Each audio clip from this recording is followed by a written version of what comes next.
Okay, good evening, everybody, and welcome to one of our online events where we, as the Black Voices on Police Consultation, we've invited a couple of co-hosts for your to help us to explore how we improve London's police accountability and scrutiny, particularly from a Black perspective. And I just wanted to sort of say that this consultation is part of the wider mayoral action plan, which aims to explore some of the strengths and indeed weaknesses in the current operating model, and look to really actualize, like manifest its commitment to anti-racism. And so part of what we're doing is helping to create some of the solutions that would help to improve police scrutiny and accountability from a Black perspective as a major plank of demonstrating what it means and how it manifests to be anti-racism as an institution. Okay, so without further ado, what I want to do is welcome really two key Black leaders within our community. I'm smiling because it's such a joyful thing to be able to welcome them into this space. And I'm going to ask each of them to introduce themselves, and when introducing themselves, kind of also answer the question about how can we make sure community-led police accountability includes the right people and is representative of all Londoners. And that really includes taking account of and incorporating Black Londoners' experience of the police. So who wants to start? Lee does. Lee. Volunteered, okay. Well, my name's Lee Jasper. I was the senior political advisor to the Mayor of London for 8 years with responsibility for policing. Community activist, co-founder of Operation Black Vote, along with Dave and others. Right now, I'm a strategic advisor to Black Men for Change. I do in consultancy, an international consultancy, and I'm the chair of the newly formed Alliance for Police Accountability, which is a consortium of national Black organisations who have come together to develop a project, which is a 3-year in-depth consultation project with Black communities in 5 cities in England and Wales, with 2 key objectives. One is to develop a Black policing charter for the 21st century. What do our communities want in terms of policing? And we're going to do that in-depth work. The other is to say, what is our responsibility for tackling serious violence? And we're hoping to construct a Black public health charter from an independent Black perspective. So that's about me. In relation to the question, I think that inclusion requires democracy, really. I think that if people are going to take these positions in relation to representing communities, then basically Nolan principles should apply. I think they should be elected at open elections. I think they should be declarations of conflict of interest. I see far too many people in the space who are being paid and acting as representative, and no slight on them in terms of their intellectual or professional capacity. But I just think that we would want clarity in a conflict of interest register when that is the case.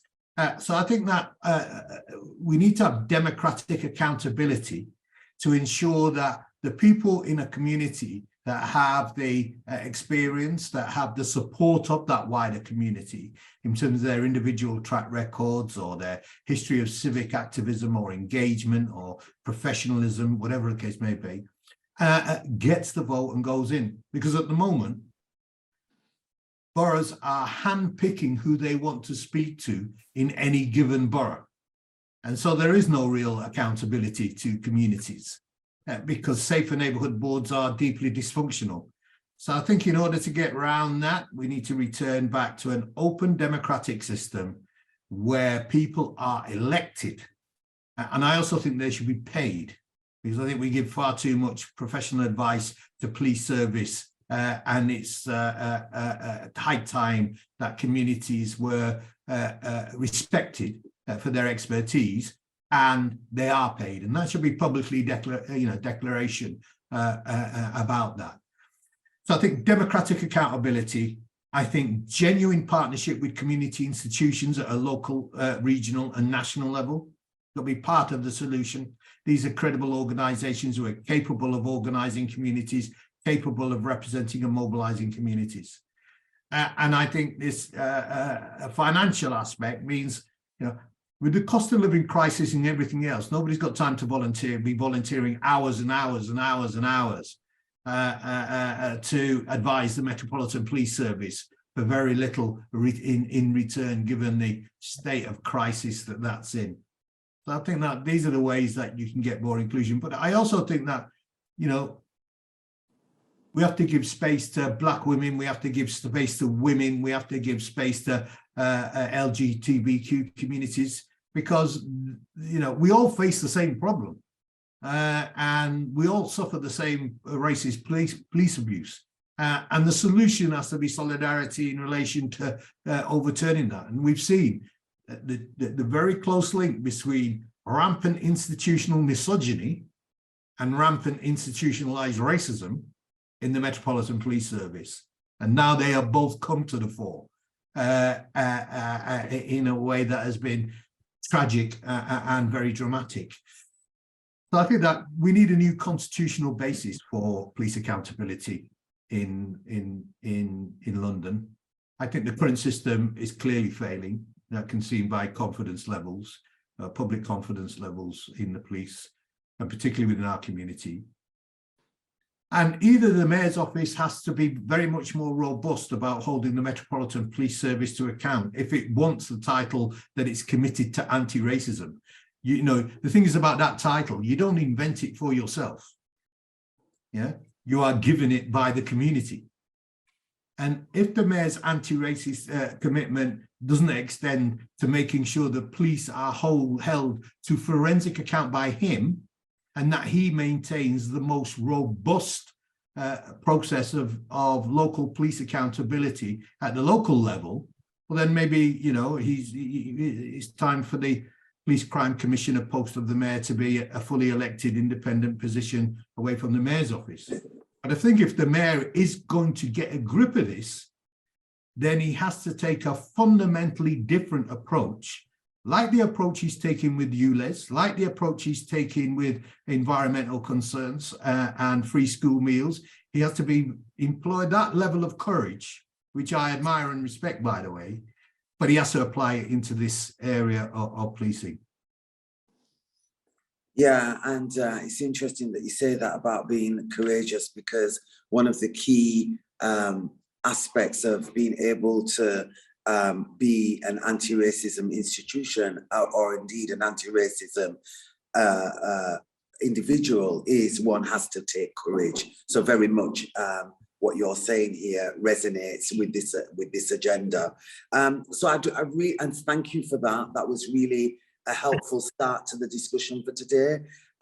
David, can you introduce yourself and also answer the question and perhaps add to what Lee has said around how we make sure that police accountability includes the right people, is representative of all Londoners, and actually incorporates Black Londoners' experience of the police. And as Lee has attended to, there is an intersectional component to that. You might want to speak to that too. Okay, thank you. So my name is David Weaver. I'm pleased to be a board member of Black Thrive. I'm also vice chair and, as Leah says, a co-founder of Operation Black Vote. I'm past president of the British Association for Counselling and Psychotherapy, so I have a particular interest in counselling and mental health, and actually the trauma that bad policing is impacting on our communities. We shouldn't forget that.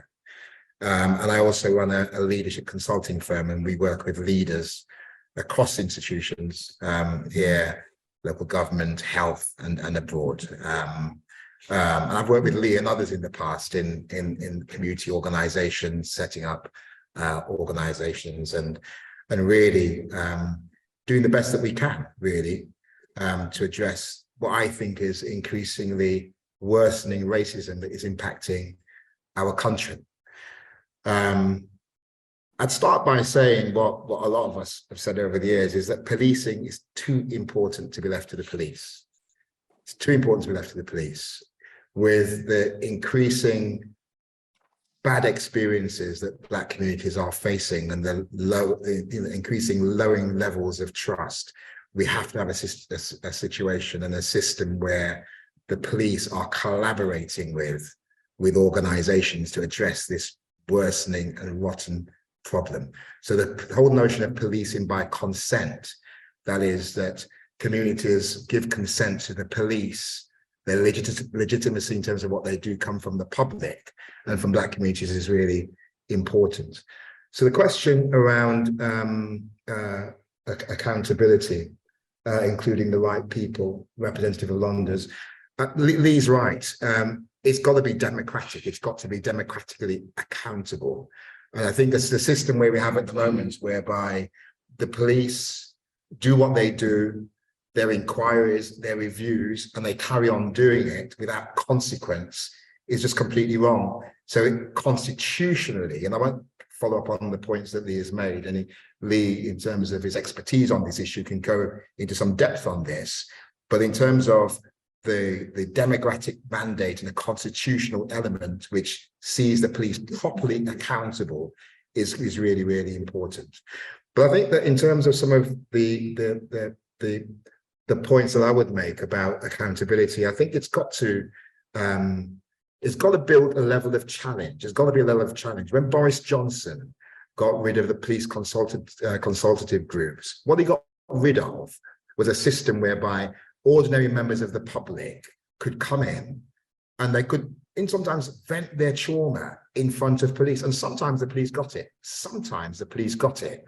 But what you had a situation, what the situation was that police had to hear, and the police and the communities were able to give their views on what is going on and what could change. When Boris Johnson as mayor got rid of that and moved that to the safer neighborhood boards, what in effect happened was that they were able to sort of pick and identify those people, those organizations, those institutions that they could have the debate with in the way they wanted to have the debate. If you're going to have proper scrutiny and accountability, you've got to be willing to listen to people who are going to say things that you don't like. It's inherent within the whole system that you're bound to have, you need to have that level of challenge because of the worsening levels of trust that you have with the police. So we've got to go back to a point where the public can be saying directly to the police in a very structured way what is happening. The other element of it as well, and I think you're probably going to be asking about this later, is that you've got to have community-orientated policing in general. You know, communities need to be involved in such things like investigations. You can't have the police investigating the police and then a situation arises where they just get away with it and then that's it.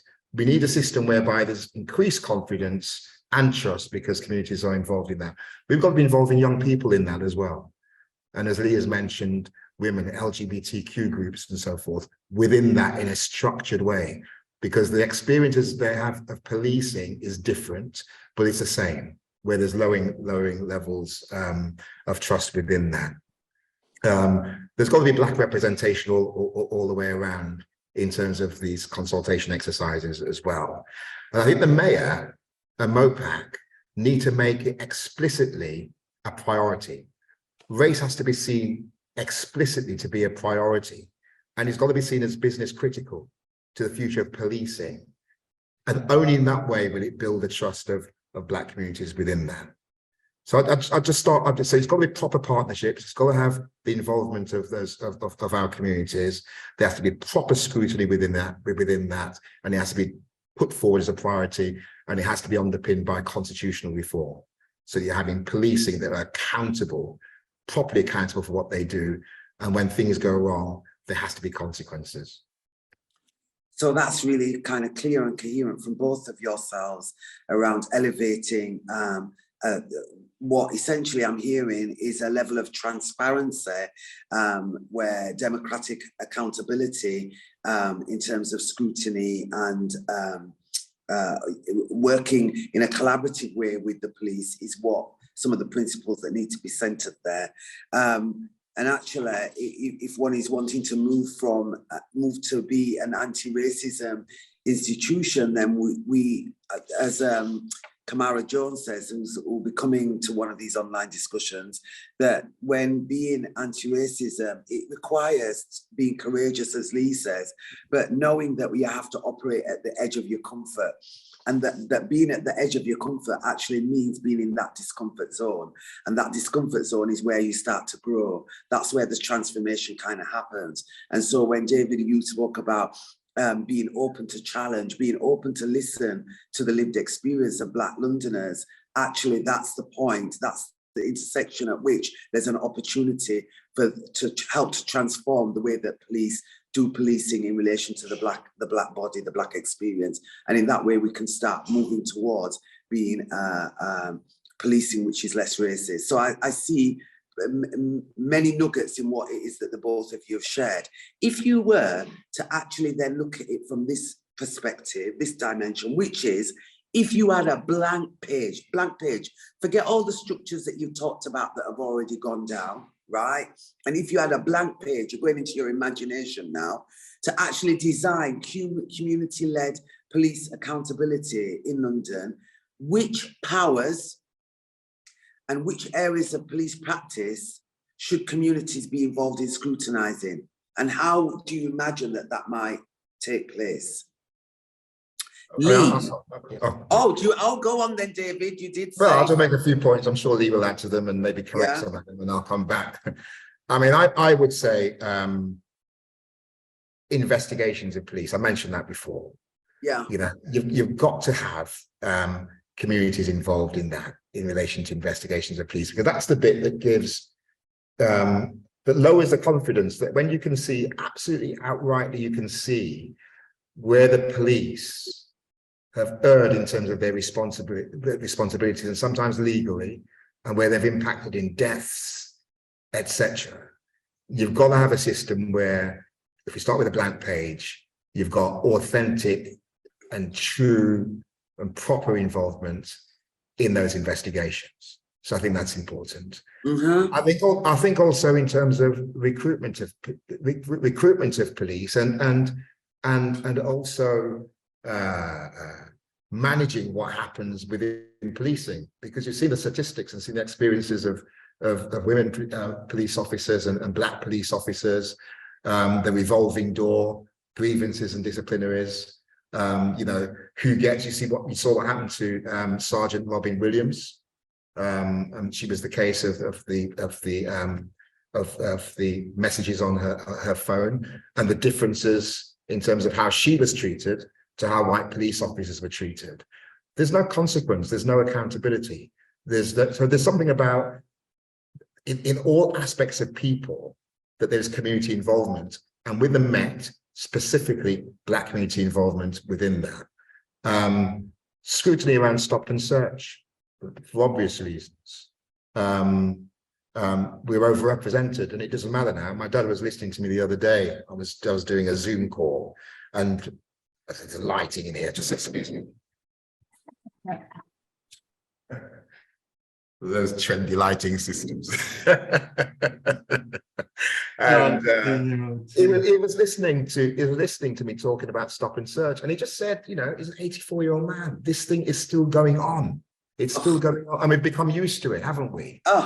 So in terms of a blank page, there's got to be some involvement and some scrutiny, and some proper structured scrutiny from community organizers, community leaders, and people that are involved and understand the system within that. The Casey report spoke about sexism, racism, and disability, misogyny, and so forth increasing. You know, if we were looking at that as a blank page, there's got to be something about what is the knowledge, experience, and skills. What is the criteria which will exclude certain people from joining the police, let alone recruiting them? Okay, and then I think there's something around, we've just been seen through the prism of knife crime in London. The policing experience is much more for Black communities than that whole thing around what they call knife crime, or we call serious youth violence. But, we're overrepresented, aren't we, when we're going about our normal business, and underrepresented when we need the police to be working with us. So there's something about how we're constructing people and policing. The community has been involved in that. Black communities have been involved in that. And there's examples in other parts of the world, North Carolina, in the States, where that is happening with Black communities and crime has been reduced. There's examples of elements of this in Scotland, where they had communities involved in the very design of their policing, and crime has gone down. Why can't we do that here in the Met?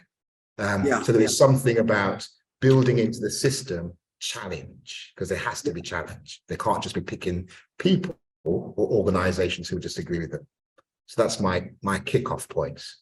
So let me just pick up on the stop and search, the properly scrutiny around stop and search, and thinking about blank page and thinking about the opportunities and being kind of creative and dynamic, like imagining what we could do. So I was in a meeting, International Women's Day, where women we were talking about some of our experiences, our journeys, and one of the things that came up was about stop and search, and about, like, women were talking about their racialized trauma from policing, essentially, as a component of their experience and what's happened to their child, their grandchild, and whatever in this context of stop and search.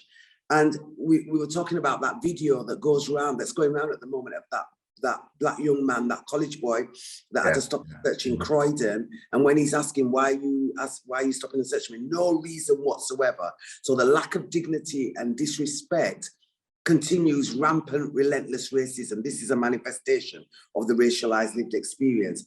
But I was asking them, okay, we're in that zone there. We can describe how terrible it is. What if we were to look at one of the solutions around this investigation element that you've called up, and this scrutiny element, is in real time that members of our community and allies were, it was legal, it was a mandate that they could record these incidents, and they would go straight through to a kind of community and police kind of investigation panel, for example, to look at these more immediately, and that would be part of the evidence that they would be sort of like looking at. But that would come from actually those videos that are circulating, and our communities would know that they could put that to a place where it would be taken seriously as an incident that the community has prioritized that it needs to be dealt with in order to help the transformation agenda. What do you think on sort of ideas like that? Well, I mean, I think it's a good one. I think it's an important one, because what people are seeing now is not like 20 years ago where they're hearing about it or they may have witnessed it. These videos are going around, and sometimes these are very, very graphic. I saw the one in Croydon. There was the one in Sussex the other day with the black girl, and people are seeing things on video, and policing is an element of that. So I think there should be something around actually legitimizing what people are actually seeing, because the worst thing about this thing is when you see something like that, and then you trail down a year down the line and nothing is done about it, there's no scrutiny, there's no accountability, there's no information, then the trauma and the vicarious trauma exists and continues, and intergenerationally in our community. So when my father can say, well, nothing has happened, a few years from when actually he's going to pass, because the Wolf Avenue says that he's going to pass, and I'm thinking to myself, is that going to be me? And it passes down generations. It's normalized. So something like technology within other areas of law is legitimized as something which actually has validity at a time when these policing brutality videos are going around and they seem to have no legitimacy, no validity. Then there's something that needs to be done around that. Exactly what that might look like, I don't know, but it's not beyond the realms of science, engineering, and proper scrutiny around, or imagination around the law, why that cannot happen. But we can't continue to have a situation where these things are seen openly, increasingly, and then nothing happens with it. So there's also the legal consequence of that as well. And so, you know, when you're talking about police and communities working collaboratively together, it's around how do we address issues like that, of which that's an option, that's a suggestion, that's an idea that we could imagine how might that unfold and how might we make that as strong and as effective as we possibly can as a range of interventions that we need to put in this space, because no one way is going to deal with the magnitude of the challenge that we're actually dealing with here. This is a serious magnitude of a challenge that because the systems allowed it to go on without with impunity, we're at a stage here now where we're dealing with Mount Everest, right? So it requires everybody getting on their kit in order to be able to get up Mount Everest. Otherwise, we're going to see the other side. So wonderful. That's a really helpful set of ideas that you've sort of suggested there. Lee. Well, I think that if you were starting again, yes, you would probably have an independent police commissioner elected in London. You would probably abolish the Metropolitan Police Service and create a new police service for London, because I think that the problem is for the Met, with the degree of systemic racism and misogyny that currently exists, is that it will be perpetually plagued by ongoing stories of abuse that have happened 5-6 years ago that are not even in the public domain today. So even when you look forward, as the commissioners tried to prepare us all, and now we've seen the number of police officers being charged, sacked, disciplined has multiplied, and now the numbers are going up in relation to the number of suspected corrupt officers in the force. Has to come to us, I suppose, like where the Royal Ulster Constabulary did in the Troubles. Can you save that police service? Is its historical reputation so bad as to require a completely fresh and 21st century visioning of policing in London? So I'd abolish the office of constable. It's a bit technical and anarchy, but the office of constable gives an individual police officer the power to determine the law as he sees it through his own eyes by the power and authority of the Queen. It's a 12th century conception, and it hasn't changed from that day till this. And it's the fundamental oath that the officers have to take. I think that oath needs to change, because I think it needs to reflect modern ethical values and modern public service values and modern values of accountability, integrity and honesty, rather than this rather more antiquated, because I'd abolish that. I'd have all discipline taken off the Metropolitan Police Service. So I'd have an independent organisation that was publicly accountable as well. I'd probably strengthen the ILPC. I know there's a lot of criticisms, but I think they need legislative strengthening to be able to compel investigations rather than just request them of services on some occasions. I think that I'd also see major changes to the law. In New York, the mayor and the commissioner over there have abolished stop and search with no consequent increase in any huge upsurge in any particular crimes.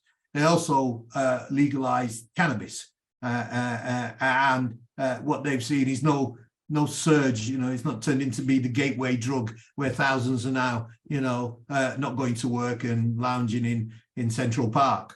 So I think what Dave's right about mentioning, he's gone in the dark again. Dave's right about mentioning international examples, and there are lots. I think in the meantime, we have to do all we can to make sure that the most keenest level of accountability is placed on the Met whilst they're still here and they're the public service for London. So notwithstanding my thoughts about ultimately, I don't believe in their capability to be able to reform themselves, that doesn't obviate the responsibility for us to make sure that there is police in a least harmful way to our community than we can whilst they're still a real entity. But I also think that you can only police by consent. And if that institution loses consent, then that institution has lost its relevancy.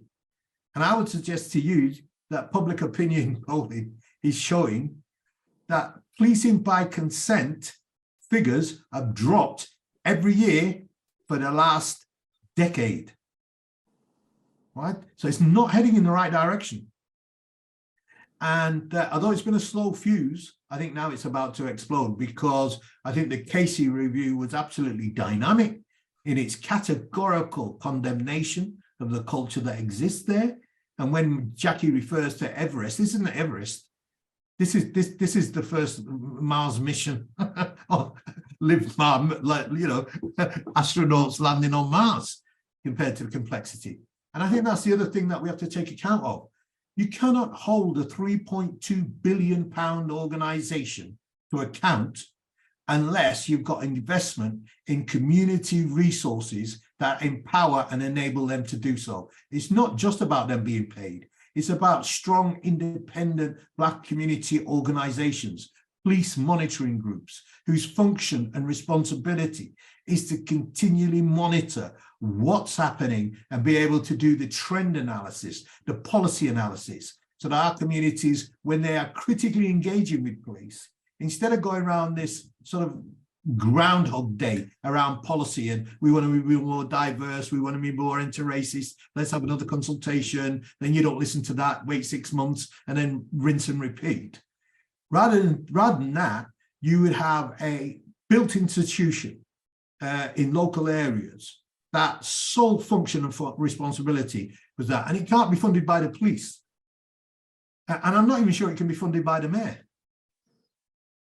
Because I think the important thing for these community organizations, especially for this next generation, is are you independent?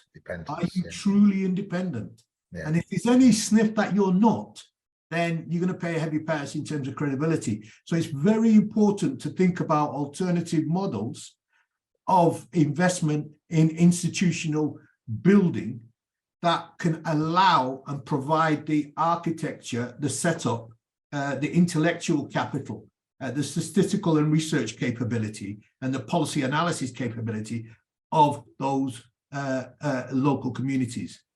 And so I think that both for London, you need that. And I think at a local level, you could have small teams of individuals, just researchers who are, the outreach for that. But I think we have to build that institution, and that's what the Alliance for Police Accountability is taking back to the community. You know, how should we hold them to account? How should we organize ourselves? Because my view is that the success we have with the Met is inverse to the extent to which they see us as strong or weak. And because they see us as weak, they feel they don't really have to listen to us. What they suspect about us is that trauma happens, emotion rises, it dissipates. Rinse and repeat. So I think, part of our responsibility as Black communities is that we have got to be organized to hold them to account. And also, we've got to educate communities about the history of what has worked and what has not worked in terms of distinct policy approaches to police accountability and delivering anti-racist policing. And there's a whole history of that work spanning back way back to the 60s to today. And those who want to be in this space, I say you have to master your brief, because I'm telling you now, the Met have mastered theirs. They understand how to operate that empire perfectly. They're capable of soaking up enormous pressure, right? And only those who are skilled and have made the commitment to master their brief on the policy, technical, legislative infrastructure that makes up this empire can understand which of the critical components needs to be disaggregated from it in order to create a new institution for London. And I think that's the scale. That is a response in scale with the challenge that you've outlined. So how would we know? How would we know? So may I? How would we know? Because we're running out of time now, and we want to be able to take questions from the audience, and so I want them to have an opportunity to be able to engage in this discussion and to develop some of the suggestions that are being made. So how will we know if an overhaul to community-led engagement and scrutiny is working? How would we know? And this is just bullet points. This is not like long, you know, I just want some bullet points on this. How would we know? I think we'll know because people express more confidence in police. Lee, you remember many, many years ago when we did a lot of work in South London, Carter Street policing area, where, you know, you had a chief of that particular area, which comes from a different league, who was terrible, racist. Someone else came in and actually was engaging with communities, and confidence went up. You know, there was an open door policy. You had more open police, public communications of a type where it was challenging, but both sides got to know about the other. And there was some accountability, and it became clear, and people felt actually they could engage. So I think there's something, there's that. Stop and search would just stop. I agree with Lee. There is no reason why there should be stop and search, but we've got it. We are where we are, but we will know when they start reducing, that it becomes more comparable between black and white. We will know when black police officers aren't screaming because of the racism that they're experiencing within the service. I mean, they should be their biggest allies. They should be their ambassadors. They should be the ones that can help to bridge that gap in terms of making the service or the force, because that's the other thing, be seen as a service rather than a force. Anyway, they should be the gap. They should be able to explain what is happening within those, in our communities, and it be listened to. Not that communities will see that actually black police officers and black women, racism and misogyny, that would change. I think when there starts to be real accountability, that there is an alignment between what we see when we look at our Apple screens and our mobile phones and see these videos. There's an alignment between the dotted line between seeing something which is absolutely outrageous, which cannot be explained away, and they see an outcome which showed there was a consequence and an implication. And the other thing I would say, it's not directly in answering to that question, but we would see where other agencies are getting involved. And so, you know, when we're just talking to the police, it's a different conversation when we're talking to the police, but we're also talking to health. We're also talking to businesses and so forth, because it's in their interests that they're operating the businesses in safe areas, in safe neighborhoods and so forth. So I think there's something about widening who we are engaging with. And maybe there's a change. Sorry, maybe there's a success measure when I'm 84, like my father, and I can look at my son when he's my age and say, actually, something's changing. Because right now, and a lot of the work I do in a lot of settings, not least some of the work I do with Lee, it's not getting any better, it's getting worse. And I think lastly, it leads to the point that was made earlier about constitutional reform, where there's proper accountability and it's constitutionally done within the context of democracy. I think that's really, really important. But the first points I make, there's no reason why we can't move on those things straight away. And there's no reason why the Met, if it's really, really serious, won't work with some of those things. So it's interesting that you talked about success measures, and somebody, a woman, a community leader that I met last week was speaking of one thing in this debate around policing is not paying attention to the value of good policing, and that is something that we also need to speak about, in that actually we want the policing to be a service, not a force. I think that's the tagline here as well. So we're looking at the force elements, but we also want to be able to acknowledge when policing is of service and good service to us.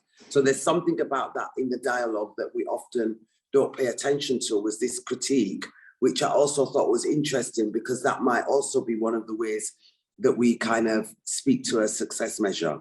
So another success measure, Jacqui. Yes. is that we can end the scandal, which means only 0.03% of all race complaints against the Met are found to be successful. Those figures are Soviet in character.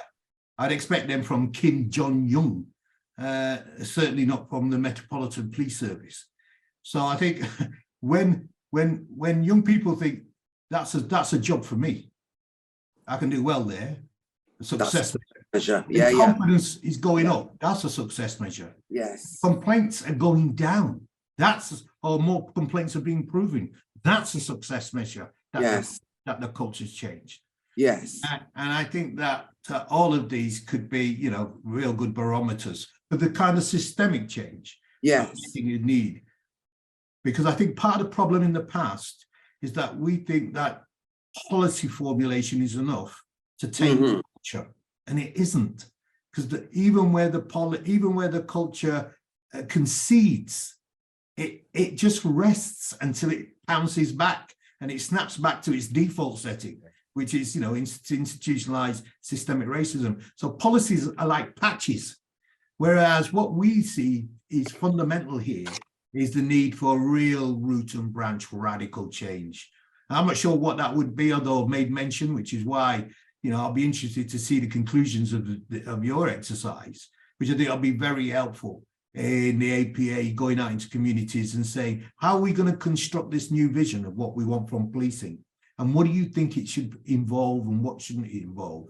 And hopefully at the end of that process, we'll be able to publish a national charter on policing, which will reflect some of the work that you're doing here, reflect work being done in other parts of the country, and can hopefully offer a national vision of institutional reform that can give life to the demand for real police accountability in the UK.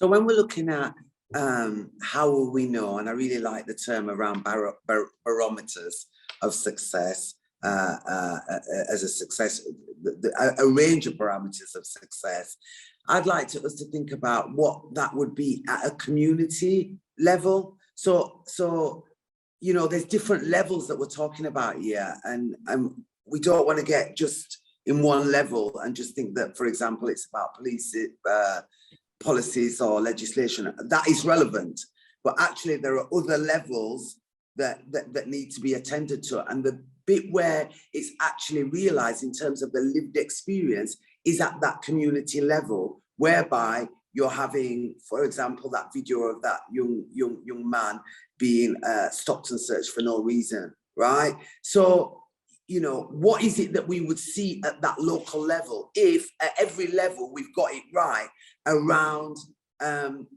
improving scrutiny and police accountability and scrutiny from the perspective of that community-led engagement and scrutiny actually working? I think there are two ideas quickly that I could give you. I think the first one, the first idea in response to that would be, and you're going to be surprised about this, but the community trust, the community safety trusts that were outlined in the Sewell report. You'd have to read it to distinguish the wheat from the chaff, and it was pretty controversial. But those safeguarding trusts that, as a model, could be a model in which communities and statutories come together to provide a framework for local police accountability. I think the other thing is this. I think that the other thing is the APA model, which we're pursuing, is, can you have a police community training college? Because I think that's the issue of crime and safety extends beyond just policing. It's about partnership. It's about quality intelligence.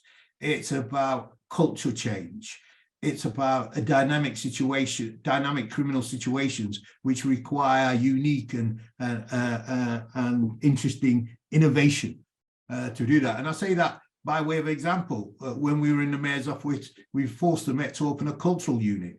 A detective came to me and said, we had a murder in the Polish community. It was a distinct dialect in the Polish community. It was taking us hours to investigate. Your cultural unit put out a call. We found an officer with that skill. He came and saved us 210 hours of police investigation on a murder. because we were able to put out a call for a particular Polish dialect. And so making our cultural assets, work for us in relation to ever more effective policing and partnerships. But I also think investing in public health. We cannot escape the fact that we can reform the police all we want, but we do have a serious problem of serious violence and criminality in our community. And you can't de-escalate policing at a time when more and more people are losing their lives. Yeah. So the counter strategy, the parallel strategy has to be, is how do we inculcate a sense of public health and community help and self-help, not government money, not the Home Office money, not the mayor's money. How do we use our resources in our own community to generate wealth, to generate investment in these kind of community institutions? Because I think that's a much more sustainable solution. But I do think that the police community training colleges, where new recruits and people in the police accountability forums and the wider communities can have a curricula of training that embeds them into understanding that local community. One of the things I'm always surprised about is how little these police officers know about the area they're policing, other than the mythology they received from previous officers who've said, you're in Brixton now, so you better watch this and don't do that. The culture, that's how they receive it. Culture's a living thing. It's communicated by fables and stories. And I think that having this kind of educative integration at a local level and a regional level can provide a model for ongoing learning, because nobody has the final answer. We're all in a process of learning, ongoing learning, education and development at that level. But I think the community safeguarding trusts and the community police training colleges could be a radical innovation. So so I'm getting the safety trust would be part of the parameters of success measures, confidence increased in policing, complaints proven. These are some of the parameters of success of community-led engagement and scrutiny actually working, but also recognizing that there's a complexity here, which isn't just about policing, it's also about other components of the social determinants of good health and well-being. And we do know that there are challenges that when you are experiencing multiple disadvantages and multiple discrimination and systemic oppression, or the cumulative impact leads to poorer outcomes for our communities, which are not located in the individual. Actually, it's the systemic and structural violence which are creating these conditions that we're not able to thrive. So thanks for that. That's really helpful. I wonder if we could move on, Georgie, to pick up some questions from the audience, if we could. And thank you so much, everybody, for staying with us on this really fantastic exploration of how we can move this agenda forward. Thanking Lee and David immensely. Please, audience. So there's quite a few questions. So maybe if we can try and answer quickly, we can get through what people have said. People are really double clicking on some of the comments and suggestions from the speakers. So I think it'll be good because this is a deeper dive into some of the things that were shared. And the first one is asking, would democratizing the role of the commissioner not politicize it? And I'm reading that as kind of an assumption that it shouldn't be politicized, and democratizing the commissioner would lead to worse outcomes. And I think can we sort of take that question not just about the commissioner and locate it there, but actually the democratization idea at every level in terms of police accountability and scrutiny. That idea, if we could flesh that out, that'd be excellent, whilst at the same time addressing that point about the commissioner. Is that possible, David? Yeah. Yeah. Look, I think the answer to that one. It's very simple. It's already democratized. It's the mayor. That's how it works in London. You elect the mayor, and the mayor's responsibility is to hold the Metropolitan Police Service to account.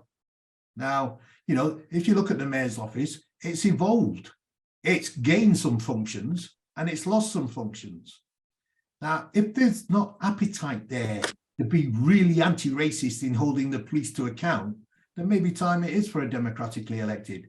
Me, I'd prefer that the mayor employed the same kind of vigor and vim that I said he'd employed in environmental concerns and free school moves for kids and some other stuff that he's done, particularly around trying to promote a public health approach to violence, all of which he should be commended for.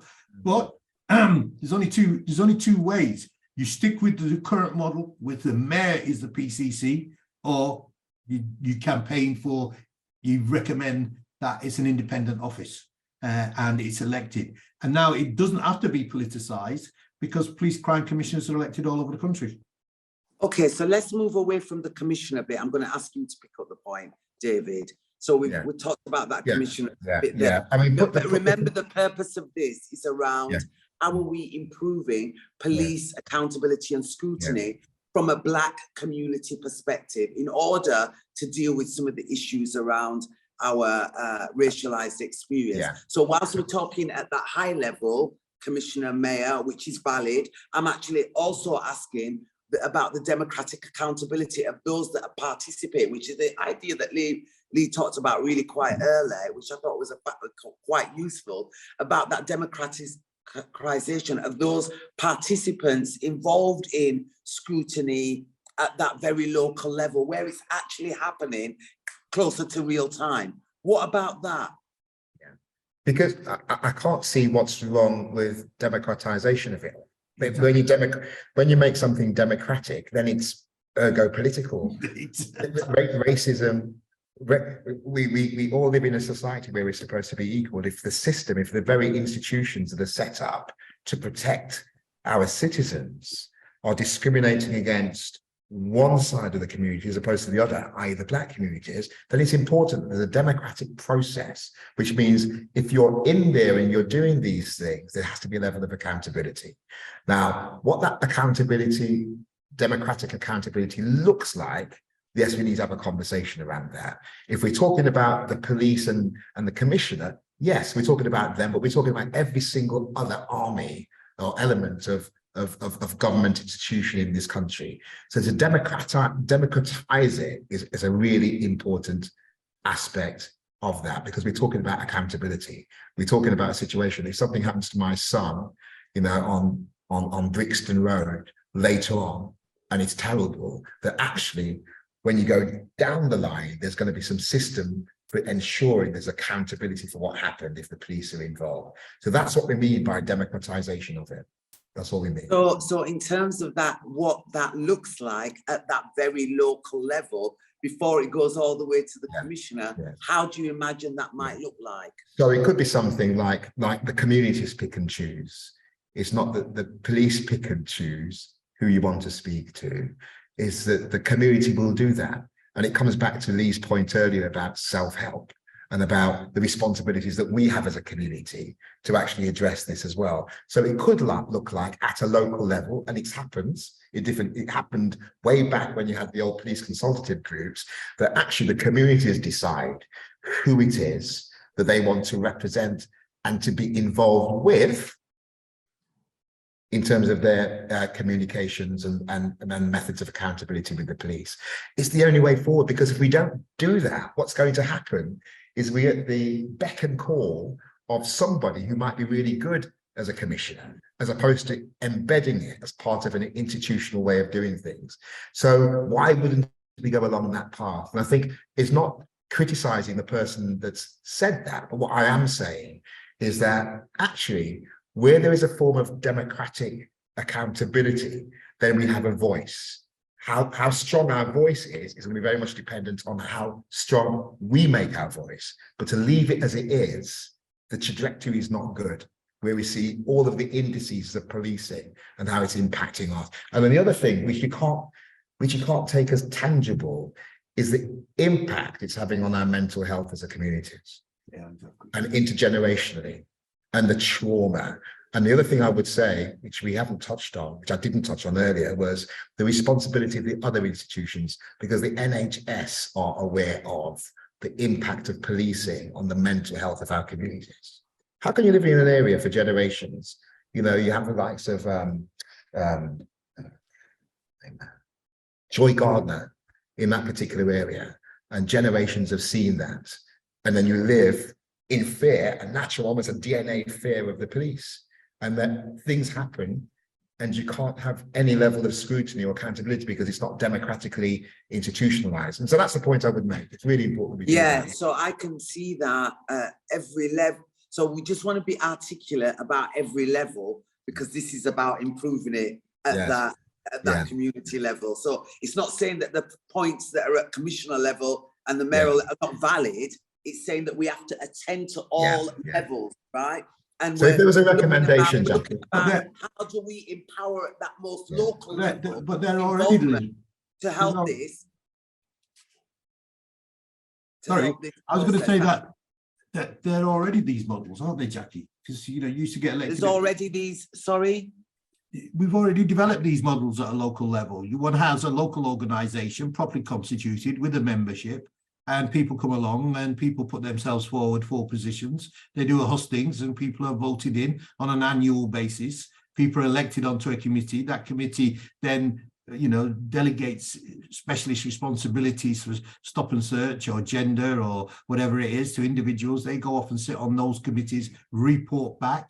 And the process, they write a report at the end of the year saying this is what we managed to achieve and these were the struggles this year, and new people or the same people are elected the following year. This is not beyond the wit of man to be able to develop local forms of democratic accountability in relation to police community monitoring forums. Right, and then what we need to make sure is that within those contexts, and it might look like that, or it might be an evolution from that, it might be something that we're just being really imaginative about what that could look like. But what you're saying very closely is some of the principles and some of the activities would be around being really transparent and the democratic accountability element within that.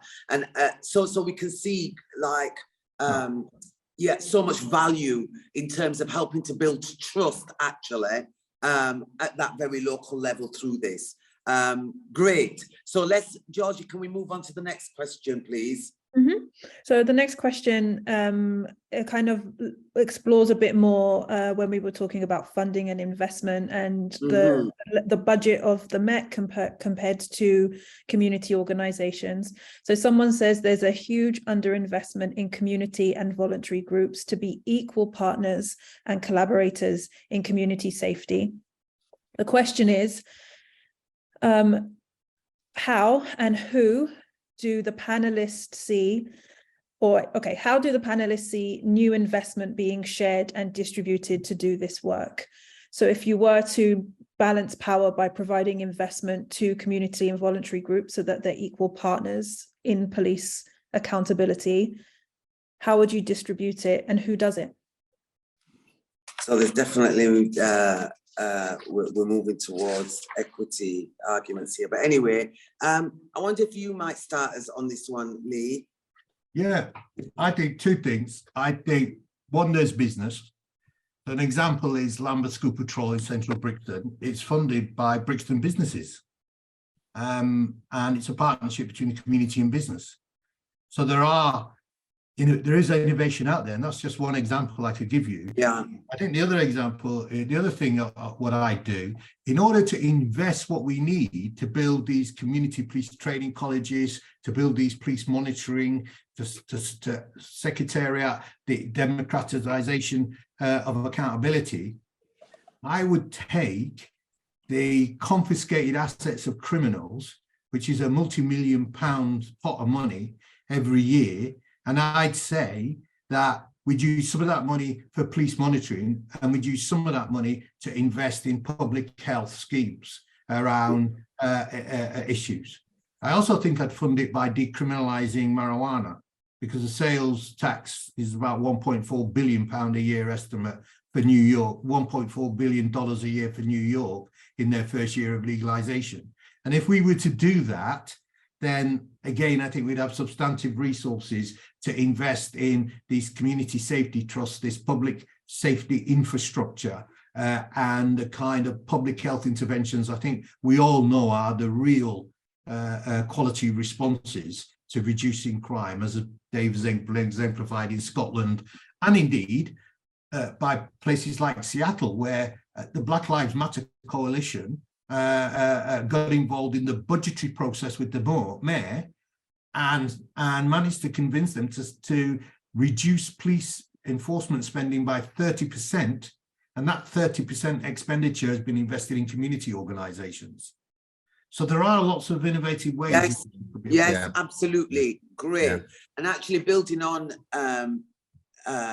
that idea around reinvesting some of the resources from crime in our communities is one that's come up previously. So it's great that people are thinking about this kind of redirecting resources kind of thing. We're not going to nourish and support the communities. Yeah. Yes. Right. I think the do for self element is important. So the do for self, and so not looking at the establishment to do it for us. And so some of you may know about the Baobab Foundation, and I was part of the setting up of the Baobab Foundation, one of the joint the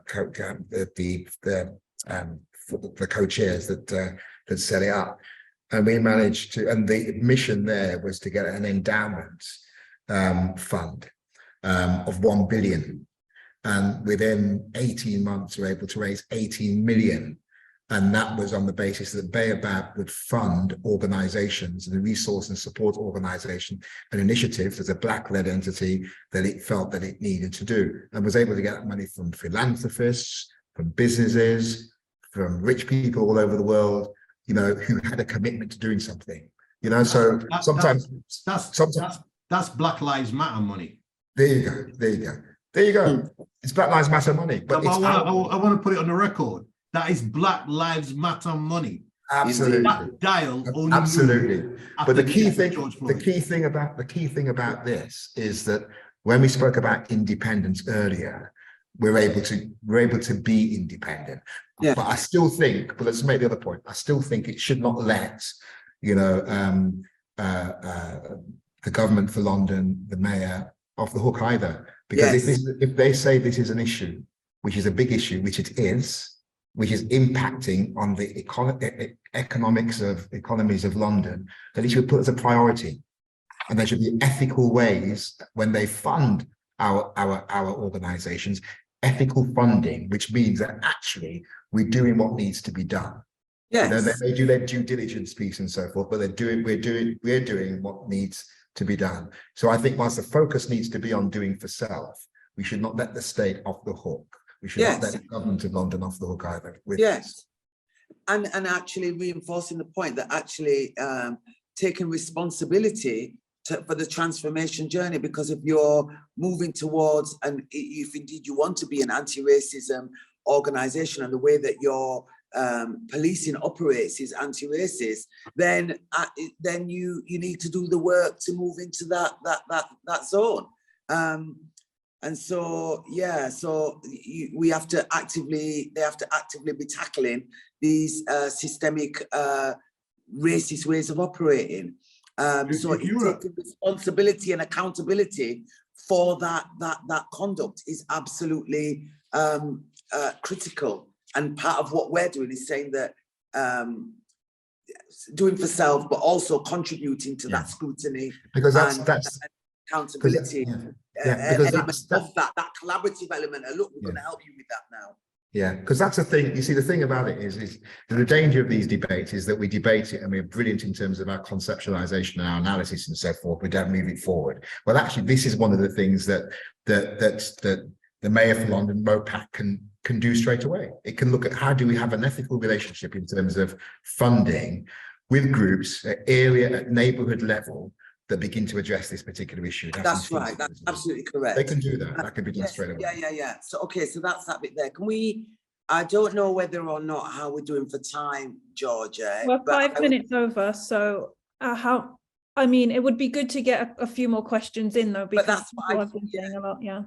Yeah, I was thinking if we could just do a few more questions and answers and actually use this time in this kind of a way. That's what was my thinking. And then to, you know, maybe sort of a little later on, another 15 minutes or something that we could ask people to do the survey. Yeah, so people are asking for the link to the survey, and we will send the link.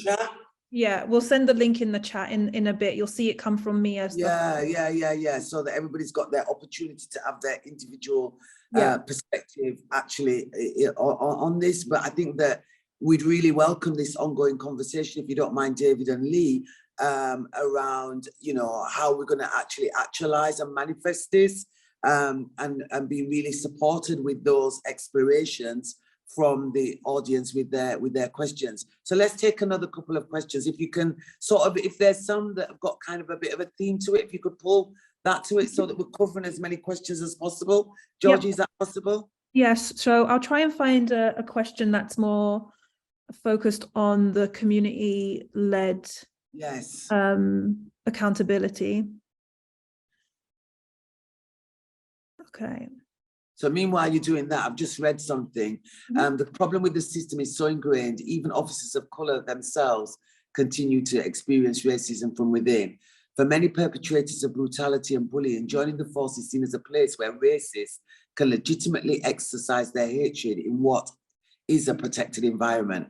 How can the recruitment process be overhauled? And I'm not just talking about more Black officers, more female officers. Something more fundamental is required, including in-depth psychological assessments of any individual seeking to join the force. That's quite a clear suggestion, actually, that can be put on the table. Let me see if there's anything. Whilst you're looking for I've got one actually. Okay. So someone asked, how does the mayor engage with IAG? So I guess they're talking about independent advisory groups. How does the mayor engage with IAG, and where are these meetings supposed to take place? Is it appropriate to be held in police stations? So you're talking to structures that already exist, not imagining structures or what's happening next. So I would. That's the question from the audience. We could stretch that to ask the speakers, thinking, how would you restructure, right? IAGs were invented when there wasn't a democratically elected police authority for London, before the creation of the mayor's office. They were created in response to the explosion of race hate crimes that led to the murder of Stephen Lawrence, Roland Adams, Rohila Armish, the list goes on. In the absence of any real form of democratic accountability, the idea was put forward that, well, you need an independent advisory group to advise you about how you investigate these race hate murders that were taking place at the time. They were never meant to be a permanent feature of the police accountability landscape. Now, when the mayor's office was introduced and police consultative groups were brought underneath the mayor's office, because they previously existed, Scarman created police consultative groups. It was out of the 86 riots that he said, this is what you need to do every month. You need to be in front of the community. You need to be accountable and put all of infrastructure. Lambeth was the first consultative group in the country. And so all of that, gives rise to a rich history, which we need to take account of when we're thinking about, how we go forward. I'll stop there. I want to hear more questions from the audience. So, David, you good? Okay, brilliant. Yeah, I'm good on that. I mean, on the recruitment one, I think on the recruitment one, there are lots of dubious reasons why a lot of police officers want to join the police force. Some of that is racism. Some of that is the blue light thing. All the wrong reasons for joining the police force. So I think there needs to be something which recruits them based on their values. Based on their values, anti-racism must be one of those as well. Psychological assessments and so forth, yes. But being really clear about what is the competence required to be a police officer. And actually, people aren't recruiting along those lines. Other kind of dubious reasons, which the testing the risk testing before they come in. The police already admit that that's not properly defined. Well, okay. Size. Even where the rules are there, they're not going along with it. So they're knowingly recruiting people with dubious views about race, about women, and the rest. And so, Okay, so Georgie. Yeah. So another question asks, how can we ensure that real constructive and meaningful change happens? We've been working together for many decades. I think whilst we've all been working for many decades, what we haven't done is a national in-depth consultation that says, what do you want from policing? There's two things that are always going to be in our world: Black communities and policing. They're always going to be there. And so what we've got to do as a community says, hold on, we've got all this history of struggle of trying to achieve various outcomes. How successful have we been? What's worked, what hasn't? What could they do better? What would we want them to do? What do we want to say to politicians, to National Health Service, and so on and so forth? And I think that we've got to come together, consolidate our agenda. Communities co-produce that agenda. It's a local agenda for your city, and all of that is fed up into a national consultation around a national framework that presents this collective experience and of our lived experience within a coherent framework that says this is a Black policing charter for the 21st century, built upon this 3-year consultation process. And you can tell we're taking so long to do it because we want to do it proper. So I'm hoping that will be one of the ways forward coming out of your work here. Yeah, I think another one is that actually a lot of the things that we're speaking about have been spoken about for years and years, and a lot of this stuff the Met knows. So I'd like to feel, Jacqui, that as a result of the conversation, this consultation that we're doing, and the result of a collaboration with others, that we're identifying some of the quick wins. There's some early wins. There's some things that can be done and done straight away. And those things can have significant impacts. And I think that then begins to increase the confidence within our communities. But it's not going to happen overnight. But it doesn't mean that it shouldn't be things that can be done straight away, which begins to increase the confidence and to move the dial forward. Okay, great. So thank you very much for that. This has been really welcome discussion and clearly much insight from our panel members. I want to thank Lee immensely for your continued leadership on this agenda, and David also thank you for your leadership on this agenda. It's been a real honor to have this conversation with you both.